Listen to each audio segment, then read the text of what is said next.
One of the things, we have so many special guests on our Talk About Gay Sex podcast, and one of them is here in the house today. He's the writer-director of an Off-Broadway play, but for many of you have seen Afterglow. Has anyone seen Afterglow? It was a big hit here. It was a big hit. It kept getting extended and extended and extended. And I'm apologizing for my voice. I sound like Kathleen Turner, but... Yeah. Let's bring up, he's the writer-director of the brand new Off-Broadway play. It's called Safeword. It's in previews right now. Asher Gelman, come up here. Come on down. Hi, how are you? Yeah, sorry, there's a mic right over there. Good to see you again. Testing, 1, 2, 3. Okay, great, fantastic. What's up, Good to see you guys? again. Yes, again. Again. You were on the show. Happy 100th episode. This is huge. I know, isn't it great? Thank you. You've been with us. You were with us before with your last show. I was right here actually. Yes, it was. We did an episode here. Yes. So now you've got another show. Yes. Running Off-Broadway, which hopefully will run just as long. And you're in previews right now, right? We are. We open April 25th. We're in previews now. Nice, Okay. nice. So I wanted to ask you, because you had such success with Afterglow, and what a lot of people don't know is that it kept getting extended, and you're also going to open that in London? Yeah, so Afterglow Oh, wow. opens in London in June. So That's I'm awesome. flying out. That's amazing. Now you directed that as well? No, I'm not. You're not, okay. No, Very smart, the man. British are directing it. They're correcting it. Yes, that's how the Brits do it. So your brand new play, which you said is in previews, is called Safeword, and it's really about the BDSM culture a little bit, but can you just give us a synopsis?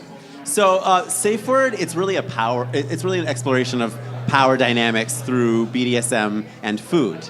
And it tracks these two New York couples who are neighbors and they become friends. And the relationship is laden with secrets. And after an incident in which those secrets are revealed, like all of these characters are sort of forced to come to terms with the parts of themselves they keep most hidden. That's really awesome. Because yes, we all have these little secret fantasies that we generally don't talk about until you get brave enough to talk about it and then reveal it to somebody who then usually has something similar to reveal to you. So exactly, that's awesome. Are some of the secrets in the BDSM culture? Oh, I can't reveal that. I think you have to see just the come show. see the show. But I will say course. that it is, similarly to Afterglow, Afterglow was a play about relationships. And yes, it was a play that talked about polyamory and non-monogamy, etc. But ultimately, that it wasn't about polyamory. It wasn't about non-monogamy. It was about relationships. And the same thing goes with Safeword. Safeword is not about BDSM. BDSM is the device that we're using to explore these different power dynamics and relationships. Right. And I also heard there's food is involved. Oh yes, there's two of the characters are chefs. So what Interesting. exactly does food take place in this show? How does You can tell us. Yeah. That without letting too much out. Spoiler alert. I will just say that one of the couples, two of them are chefs. Oh, okay. I like that. That's interesting. Juicy. But yes, it is a fun way of sort of exploring BDSM. There's a shift that happens in the play, and all will be revealed. But Very cool. if I give the spoiler right now, then no one's gonna come see it. We all have to go see it. So. Yes. Well, we have a couple of people in the audience that saw the play, and so we're going to actually ask a couple of their thoughts in a minute. But I wanted to know a little bit about, is it true that you went and did some research for this in the BDSM?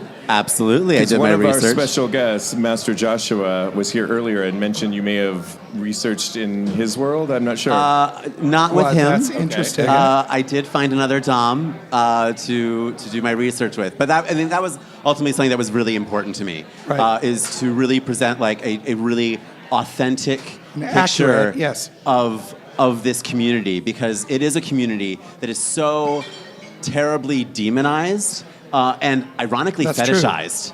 That's very true.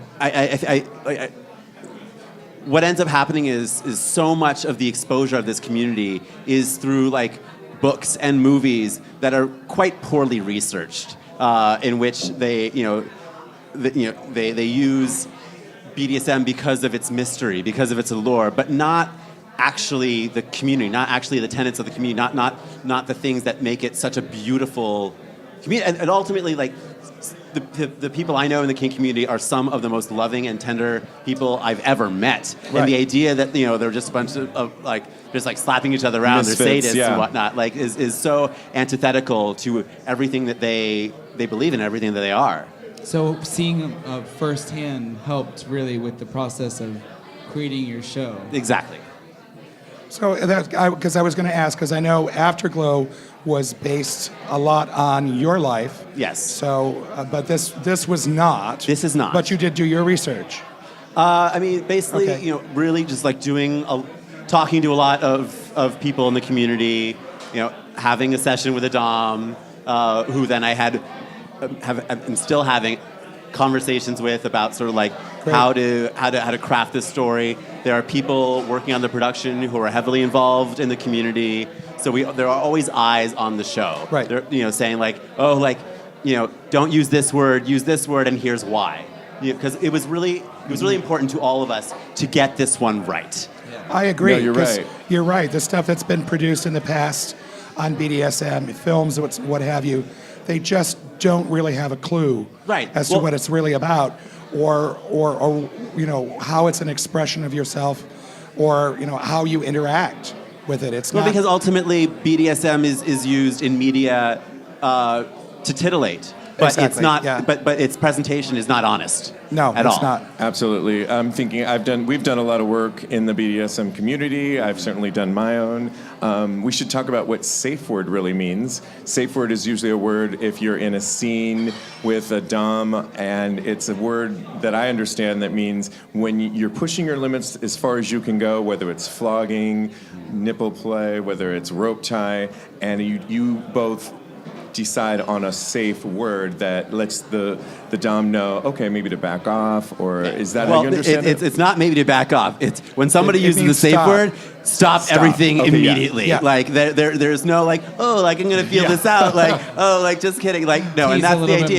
more. Is that when it comes to the use of a safe word, it is a word that would never be used in the context that you're in. That it is very specific and very Yes. intentional, because often you'll get into scenes where people will say things like stop, or they'll cry for help, but that's part of the fantasy to Right. be able to live in it, to the illusion of being of not being in control, of being dominated, when in actuality it's the sub who's in control, because the sub has the safe word. Now, granted, Absolutely. I also know plenty of You're doms who have absolutely found right, themselves yes. in situations in which they've had to use the safe word as well. But the Right. safe word absolutely means stop everything, Right, this is- like back off and check Right. in with each other. And that's why it's critical. Check in with each other. That's really the key. And that's why it's critical, too, to have that safe word, to not demonize the BDSM community, as opposed to unfortunately, when people are in scary situations in real life, Right. you don't have a safe word. don't have a safe word that you can lean when to. someone's No. coming at you with a knife, you don't have the safe word like back off.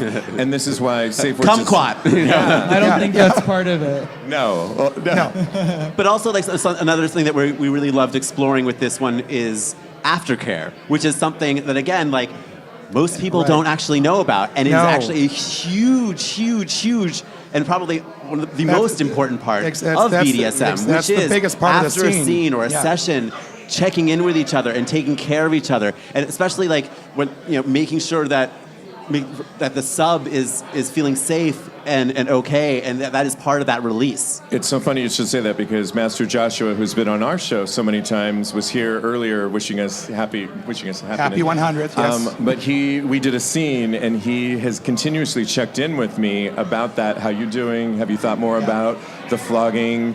And I like that check-in process. That that's exactly what you're talking about. Right. And how you were saying that they want you to be comfortable, and it's not always scary people that are part of that community.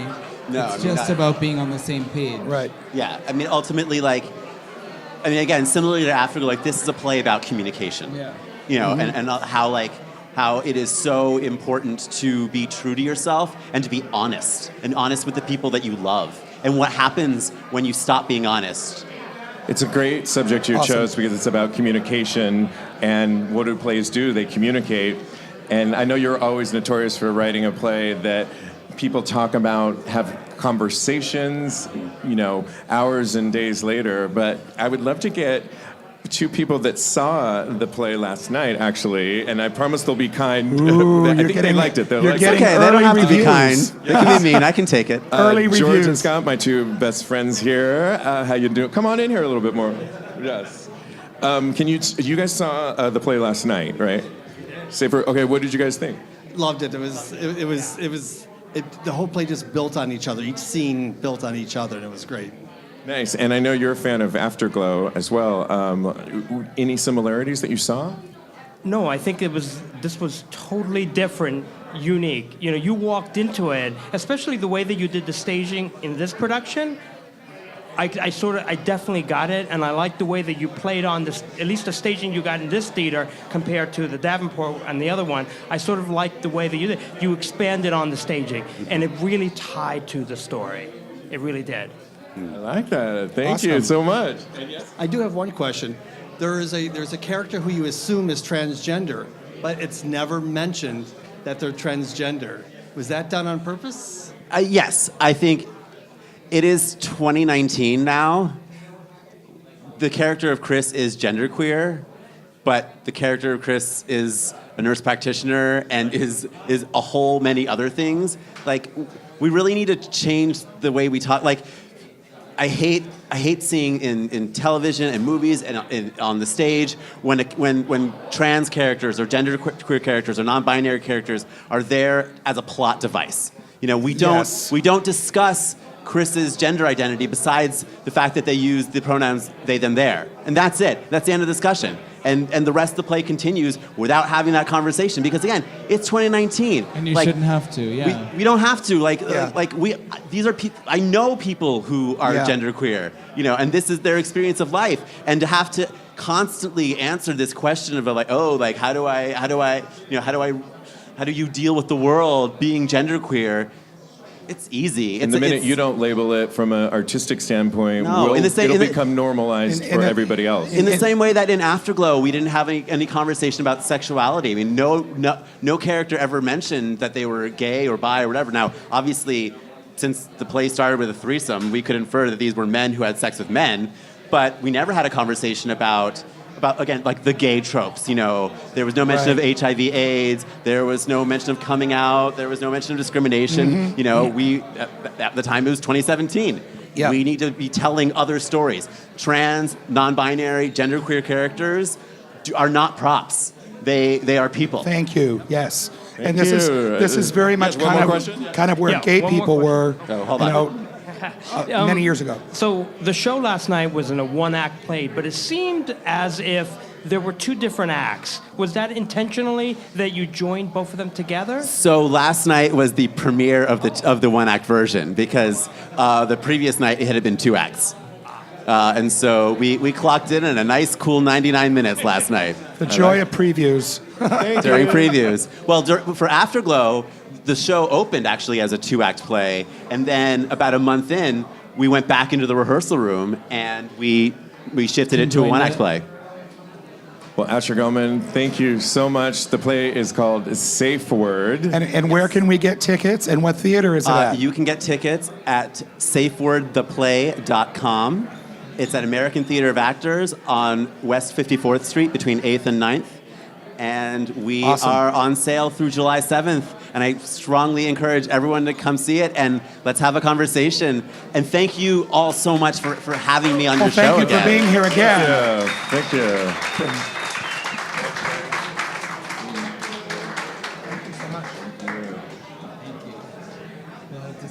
Yes, I have my tickets, and so one of you is going with me soon. So thank you. Again, Safeword the Play. Thank you. It's our 100th episode of Talk About Gay Sex. TAGSPodcast.